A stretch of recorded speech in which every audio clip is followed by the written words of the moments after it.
She thought the cameras wouldn't see what was hidden inside. A calculated strategy that left behind a trail of clues. Emergency.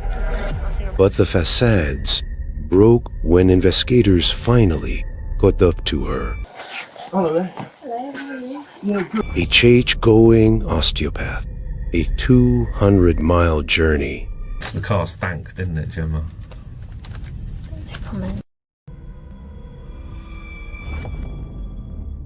On June 11th, a woman goes missing from her home in North London. 2 weeks later, a 999 call leads police over 200 miles away to a discovery that would change the investigation forever.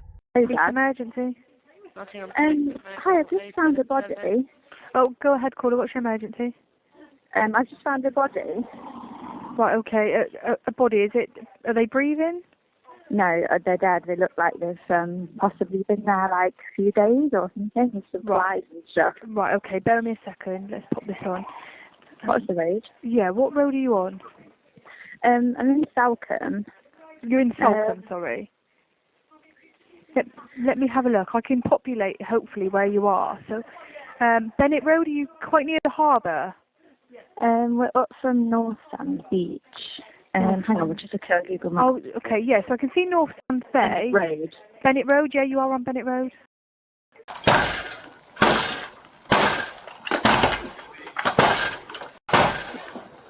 Police! Hello there. Hello, how are you? Yeah, good. There's no answer. Sorry, what's your name? Sorry, we're asleep. Are you Gemma? Yeah, I am. Okay, Gemma. Just give me a second. She's your Come on, come on a second. Sorry, can I ask Gemma, do you want to come out? Yeah, sure. Yeah, I just want to see them. Hand just so your hands. Alright, Gemma, at this moment, I'm writing you on suspicion of murder. Okay, you don't have to say anything. But This is the moment Jemma Mitchell was arrested. Notice her calm demeanor as detectives began connecting her to a missing persons case. you may have a defence if you want to mention one question, something which you later rely on court. Anything you do say may be given evidence, okay? Once we're in the cuffs, Am I allowed to I'll go explain everything to you. Okay? Should I get some Yeah, shoes sorry. now? What? If you want just one look sec. inside. Who's inside at the moment? Mother. Your mother? Anyway, Okay. is it?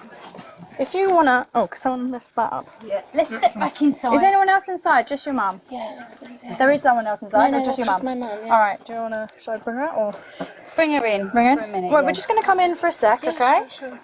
On June 11th of 20.1, a complex legal case began to unfold in London that would eventually make history in the British judicial system. It involved that 8-year-old former osteopath named Jemma Mitchell and the sudden disappearance of a longtime acquaintance, Mi Kwan Chong.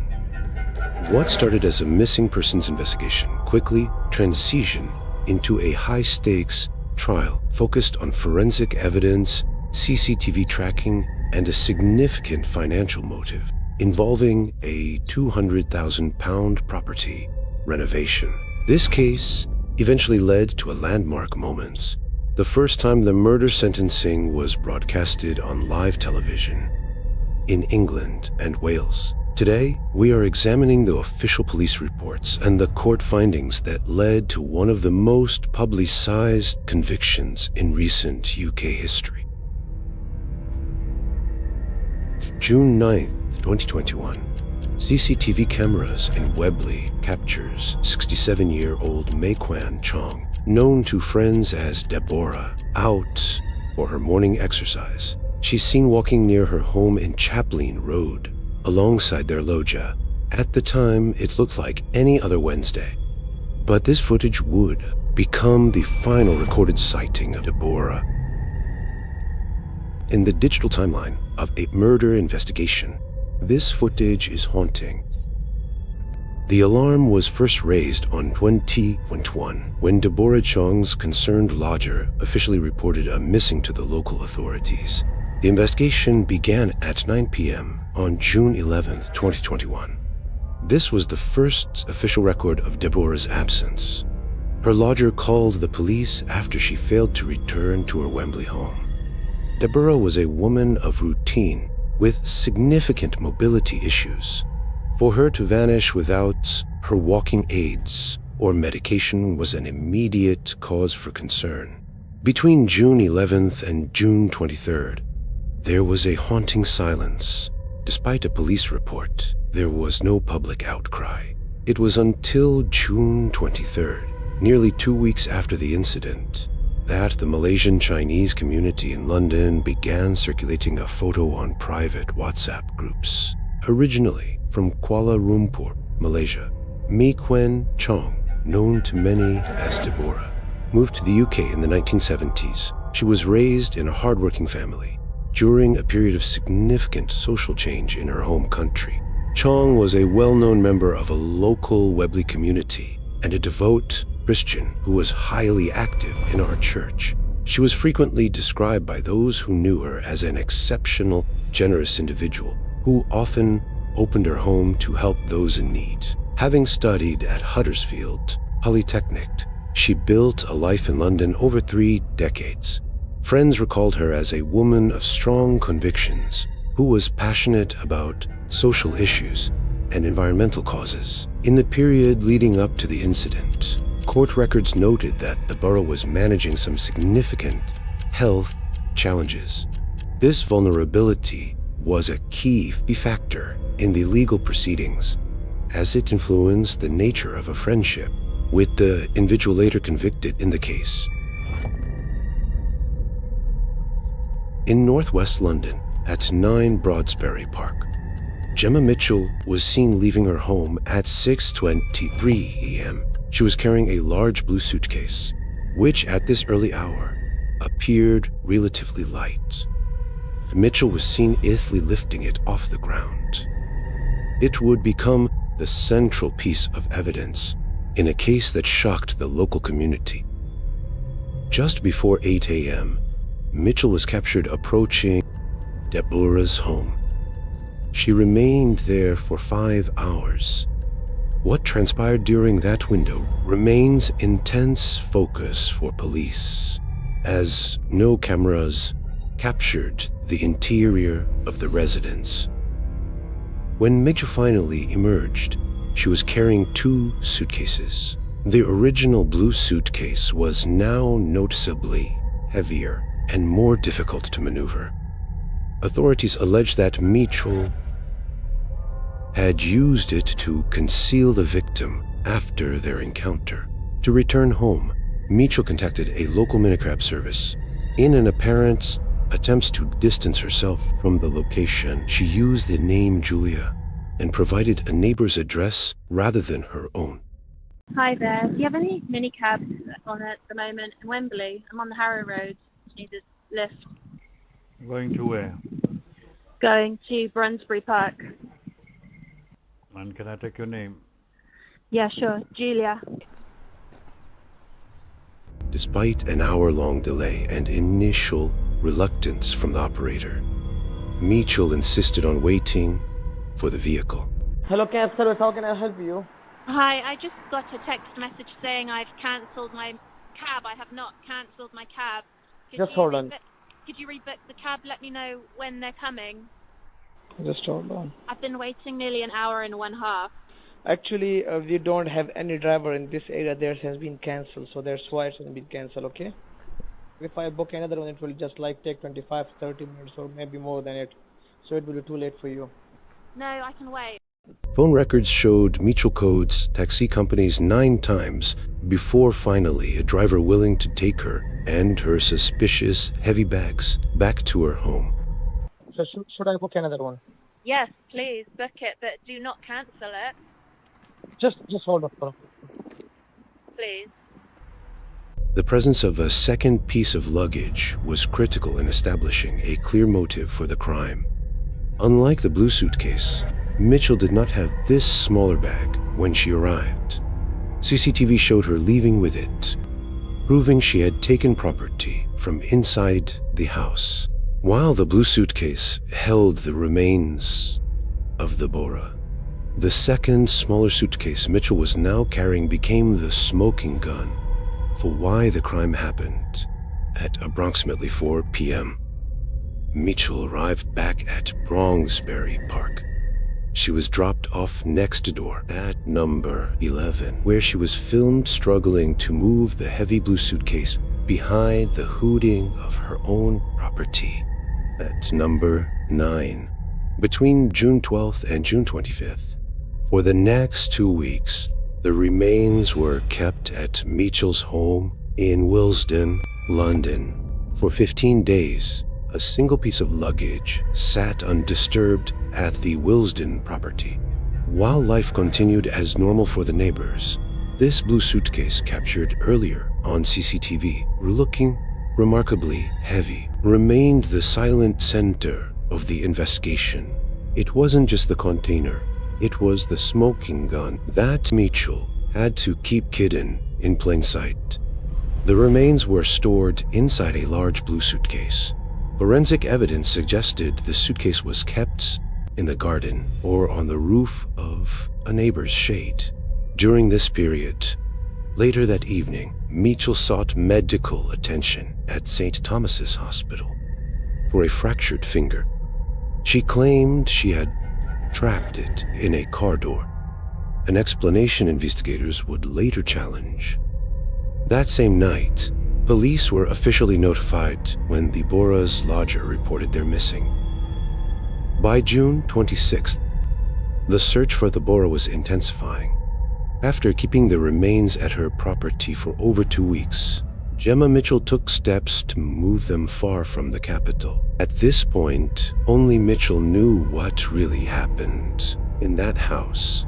On the morning of June 26, 2021, Jemma Mitchell was seen on CCTV picking up a hire car, a Volvo SUV, in central London to begin the journey. After hiring the vehicle for 24 hours, CCTV captured Mitchell using a trolley to wheel the heavy blue suitcase from her home to the waiting hire car, struggling to load a large, heavy blue suitcase into the Volvo SUV. The weight was so significant that she used a trolley to move it from her home to the vehicle. Once at a car, the footage captured a protracted struggle. She had to use her entire body weight to hoist the case into the boots. The case was so overstuffed and heavy that she had to reposition herself multiple times just to get enough leverage to slide its insides. The physical extortion was so intense that the prosecution argued it likely olused or aggravated a fracture to her finger. She actually visited St. Thomas's Hospital for the injury, which she tried to explain away as a simple accident with a car door. Once the vehicle is loaded in, she began a journey that would take her over 200 miles away to Salcombe on the South Devon coast. Automatic number plate cameras tracked her progress west along the M4. By late afternoon, she stopped near Bristol for fuel, but as she approached the coast, a mechanical issue forced her to stop again. A witness at a local garage recalls seeing the vehicle entering the forecourts in an erratic manner, nearly colliding with a shop front. Bystander or assisted Jemma noted several inconsistencies. Jemma's attire seemed more suited for manual labor than a scenic drive to visit family. Furthermore, she had driven a considerable distance on a damaged tire before seeking help, a decision that seemed highly unusual. When the tire of her rental car blew out, Jemma Mitchell didn't use her own phone to call for help. Instead, she used a device belonging to a former neighbor who had recently passed away. To pull this off, she had previously taken the neighbor's ID and contacted the service provider to reactivate the line under his name. This was a calculated move to stay off the radar. By using the Banaphone to book the car and to call the Automobile Association, and leaving a personal phone back in London, she hoped to ensure a digital footprint never left the city. However, this trail would later become a piece of evidence used by investigators at Metropolitan Police. When the roadside technician arrives to assist, a strange interaction with the roadside technician occurred. While the technician offered to help, Jemma Mitchell displayed unusual behavior, firmly declined, insisting that a damaged wheel be placed in the passenger area rather than the rear compartment. These moments became a critical piece of evidence for the prosecution, as they argued she was shielding the contents area from view.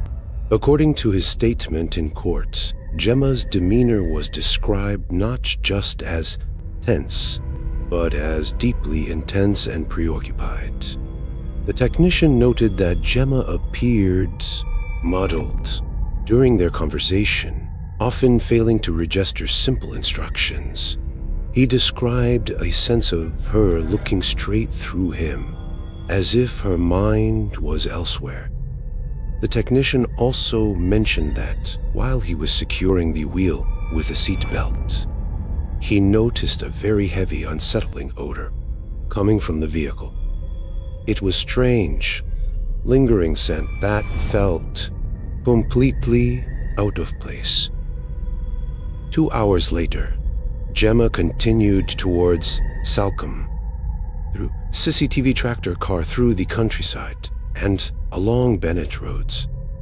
Less than an hour later, the car reappeared on camera, heading back towards London. Detectives would later conclude that this window of time was when the remains were left in a wooded area. By 6:04 a.m. the following morning, Jemma was back at her home, caught once more on CCTV, transferring the now empty blue suitcase back into her house. Less than 24 hours after the remains were left in the woodlands, they were discovered by holidaymakers while they were out walking. They immediately contacted emergency services to report the tragic find. The moment the reports came in at approximately 5 p.m., local authorities treated the site as a major crime scene. Officers quickly cordoned off the woodland area near Bannister Roads, establishing a perimeter that would remain in place for days. The police reaction was divided into 3 critical phases. The first one was immediate search. Realizing the remains were incomplete, specialist teams including forensic divers and search dogs combed the dense undergrowth. This meticulous search led to the recovery of further vital evidence. 4 days later, July 5th, 2021, investigators recovered further remains in the dense undergrowth, just 33 feet from the initial signs. A specialized team recovered the final piece of the forensic evidence required to confirm the victim's identity via dental records, marking the beginning of an intensive forensic operation. The second was public reassurance. Because Salcombe is a popular holiday destination, the police issued statements to reassure the community and tourists. They explained that the heightened police presence was necessary to fully investigate the circumstances and ensure public safety. The third one was connecting the dots. Within 72 hours, investigators positively identified the remains as Mi Quain Deborah Chong. They immediately contacted the Metropolitan Police in London, where she had been reported missing 2 weeks earlier. This cross-county collaboration shifted the case from unexplained death to high-priority mad investigation. Near the site, investigators discovered Deborah's handbag. Inside was a length of rope, an item that would later become a crucial piece of evidence when a matching sample was located at Jemma Mitchell's residence.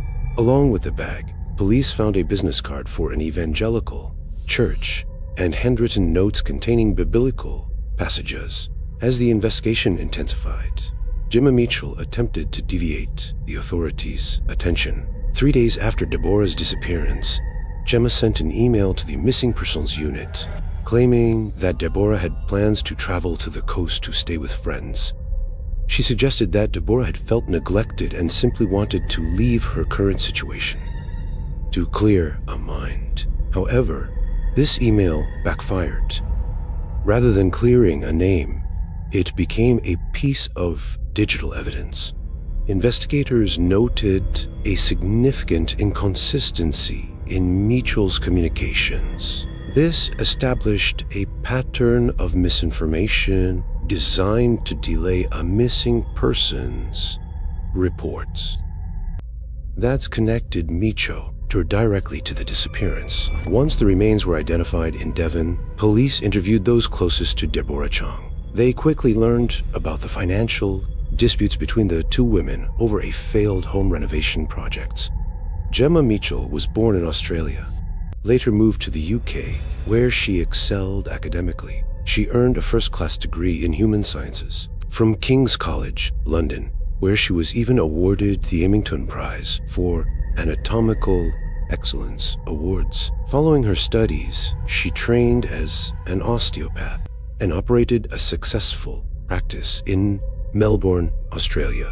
For several years, a professional website at the time noted that a training meta uniquely attuned to subjects like neuroanatomy and human dissection. Upon returning to Britain in 2015, Mitchell focused our attention on a large-scale innovation of our family home in Bratz. However, the project faced significant financial and structural hurdles, leaving the property in a state of disrepair. Like a friend, Deborah Chong, Mitchell was an active member of our Opachate group. It was through this shared community of faith that it too fest mates in 2020. Jemma Mitchell lived with her mother in a Victorian home in Willesden, North London, valued at £4 million.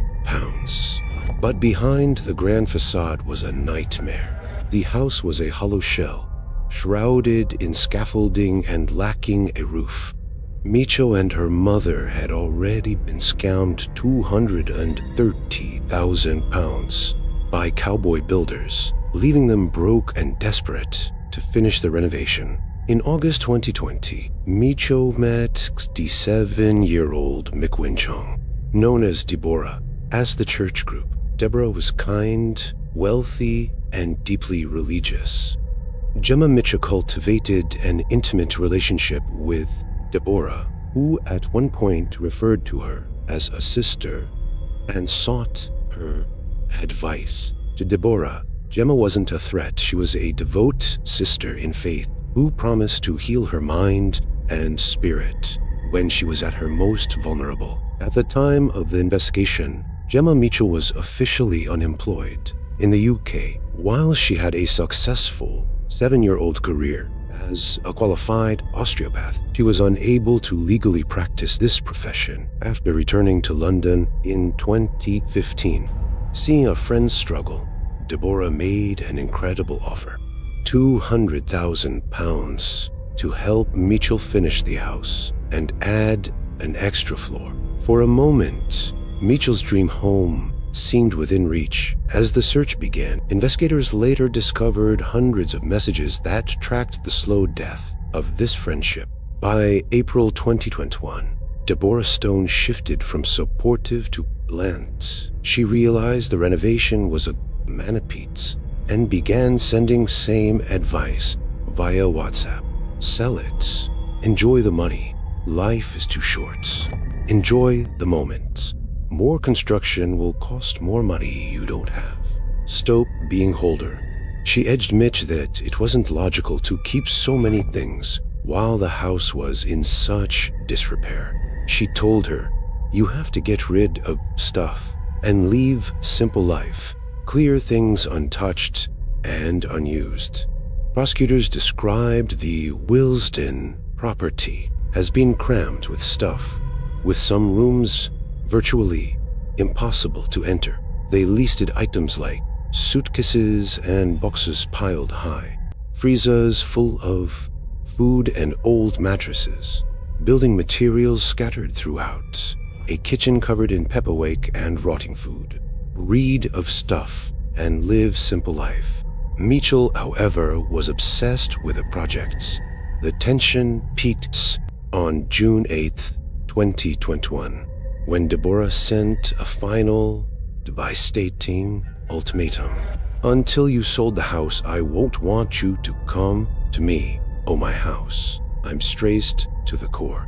3 days after being cut off, Mitch took action.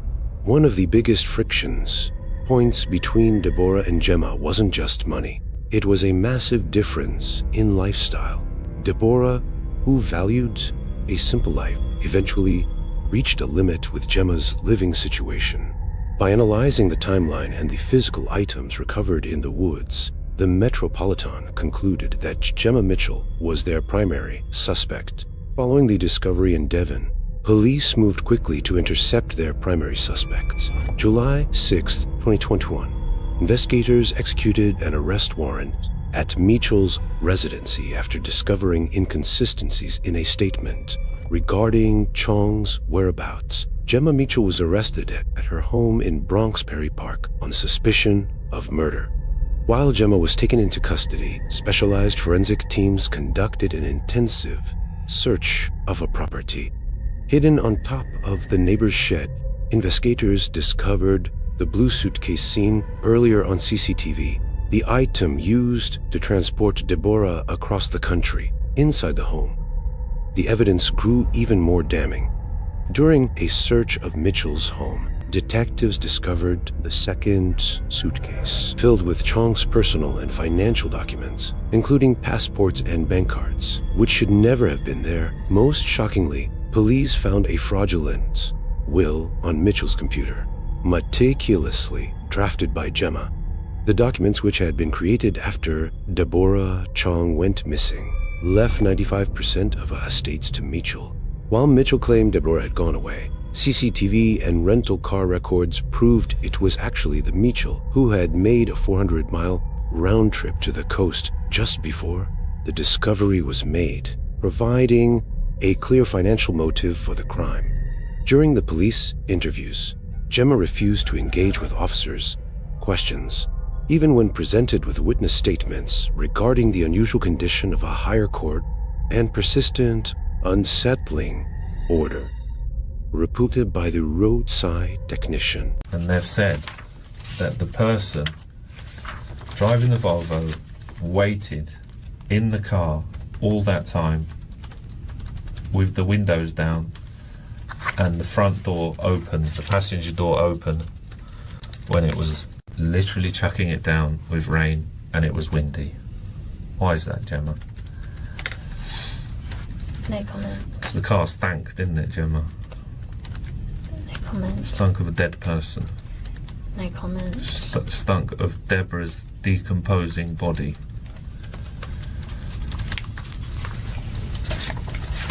Is that right, Jemma? No comment.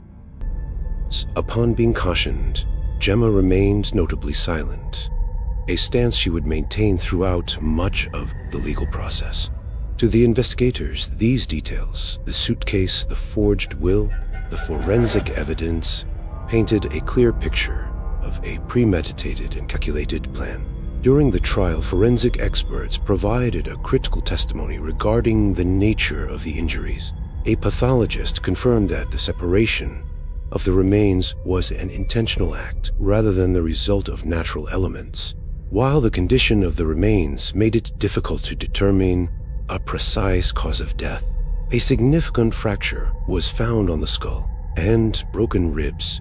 This led the prosecution to believe she had suffered a violent blow shortly before a passing. The prosecution's case leaned heavily on the background of the accused, Jemma Mitchell. As a former osteopath with professional training in human anatomy, Mitchell possessed the specific medical knowledge required to carry out such precise and clinical acts, a detail that became a cornerstone of the guilty verdict against her. Digital forensics investigators analyzed cell site data that placed Mitchell at key locations. Notably, the court heard she reactivated the phone of a deceased neighbor, using it to book their rental car and navigate Devon while leaving our own handset at our London residency in an attempt to distance ourselves from the journey. While the defense highlighted a lack of DNA inside the suitcase itself, critical forensic discovery was made in a pocket of the luggage. Among the items recovered from Jemma Mitchell's home was a tea towel. Subsequent forensic testing confirmed it contained biological material matching the victim, directly linking the suspect to the incident. A search of Mitchell's property uncovered a forged liquid document. Forensic handwriting experts, despite their signatures on the newly created will, which named Mitchell as the primary beneficiary of the $700,000 estate, had been meticulously copied from the passport of the deceased neighbor. With the forensic investigation complete and the legal arguments concluded, the court turned its attention to the deepest part of any tragedy, the human costs. In a court where the evidence had been clinical and cold, the focus now shifted to the ways of those left behind. Speaking via video link from Malaysia, Mick Wen Chong's sister, Amy, delivered a victim impact statement that cut through the legal jargon. This was no longer just a case about a missing identity or a forged will. It was about a profound void left in the life of a family 6,000 miles away. Her testimony served as the final emotional weight in a trial that had already made history, reminding everyone present that behind every piece of evidence was a person whose trust had been tragically misplaced. October 2022, the jury reached the verdict. During the legal proceedings, the judge described the actions as extremely devious and profoundly shocking. In his final remarks, the judge addressed Jemma Mitchell directly, noting that her background in human anatomy played a role in the chilling nature of the events. He described the motive as one of pure greed, specifically referring the forged will and the financial pressure over a home renovation project. Mitchell was handed a life sentence with a minimum term of 34 years. The judge emphasized that the deviousness of the planning and the attempt to obscure the facts. This is stated one of the longest sentences ever given to a female defendant in the UK. The legal proceedings concluded at the Old Bailey in October 2022, marking a significant milestone in British legal history. This was the first time in England and Wales that a woman sentencing for this type of offense was permitted to be broadcasted on live television, providing the public with a direct look into the gravity of judicial process. This case remains a stark example of how forensic digital tracking and CCTV analysis can piece together a complex timeline to deliver a final verdict. It also stands as a tribute to the community in Webley and Salcombe, who came together to ensure that the individual known to our friends as Deborah was officially accounted for and remembered